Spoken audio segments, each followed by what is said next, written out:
When Pokémon creator Satoshi Tajiri was only a child, he enjoyed catching insects as a hobby. As he got older, Tajiri decided to transform his hobby into a video game, and he called it Capsule Monsters. Tajiri was heavily inspired by a TV show from 1967 that aired in Japan called Ultra 7, in which the protagonist used giant monsters contained within small capsules to help him fight. Okay, seriously, what the hell is going on in this show? 1, 2, 3, 4, 5, 6, 7.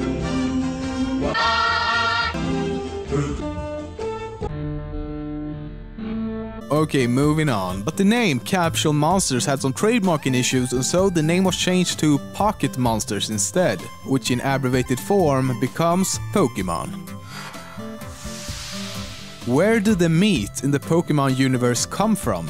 It's a question that's been asked over and over again by fans, and it's only been met with vague replies. So without an official answer from Nintendo and only the games and anime to go on, the horrifying truth seems to be that the people in the Pokémon universe eat Pokémon.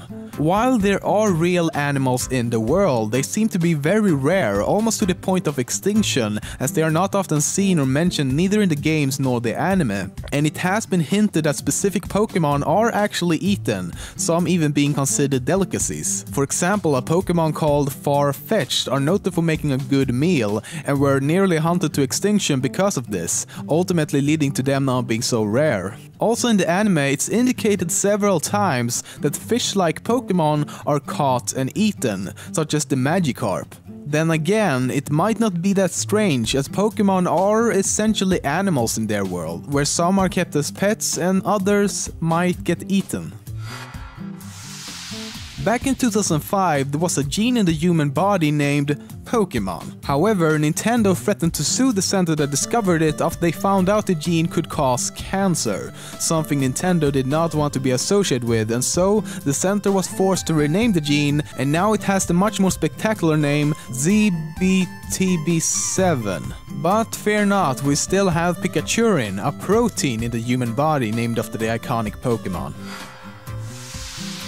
Currently, there are 718 revealed Pokémon in the franchise, and if we look at the official list, we can see that Bulbasaur is listed at the very top with the national Pokédex number 001. Logically, that would mean Bulbasaur was the first ever Pokémon created, right? Wrong. We have to go all the way down to number 112, where we'll find Rhydon, which is the actual first ever Pokémon created. There are even early sketches of Rhydon from when Pokémon was still called Capsule Monsters.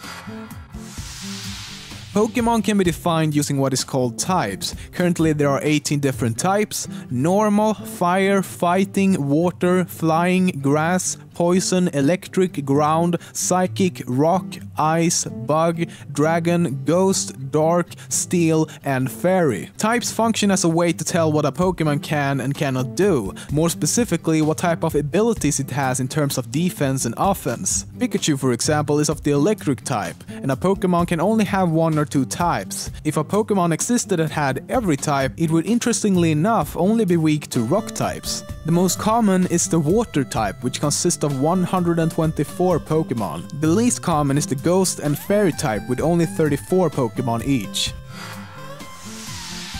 This is the most valuable Pokémon card out there. It's called the Pikachu Illustrator or Pokémon Illustrator, and only 6 copies were ever created. It was originally given away as a reward for those who had a winning entry in a Japanese Pokémon contest in 1997. Only Japanese versions of the cards exist, and they are valued at approximately $20,000. However, recently one of the cards showed up on eBay for a whopping $100,000. That's a lot of paper for another piece of paper. In 2001, the small South Pacific country Niue printed official legal coins with several Pokémon characters featured on the back to celebrate the franchise. To find one today, though, could be quite difficult as they are very rare and the coins are considered a collector's item. A very noticeable feature about the character named Brock in the long-running Pokémon anime is the fact that his eyes naturally appear closed. However, there have been a few brief moments where they have appeared open. But the few times they have, many viewers have complained about it being almost a little eerie. Judge for yourself. Ash, the main protagonist of the anime series, has the last name Ketchum. It's a play on the words catch 'em, as in the show's tagline, gotta catch 'em all. In the Japanese version of the anime though, the protagonist is known as Satoshi of the Pokémon creator Satoshi Tajiri. And on that note, the rival of the main character Gary Oak is known as Shigeru, paying homage to the creator of games such as Mario and Zelda, Shigeru Miyamoto. There are many reasons why people start practicing sports. Strangely enough, Pokémon is one of them, at least for this guy. When Ashley McKinsey was 11 years old, he got into a fight with another kid when he tried to take his Charizard card. For those of you who don't know, Charizard was like the shit back then. But after being defeated, he did some research and found the kid had used judo moves on him. He went to the local judo club, and after confronting his attacker and getting his Pokémon card back, McKinsey realized that judo could be something for him.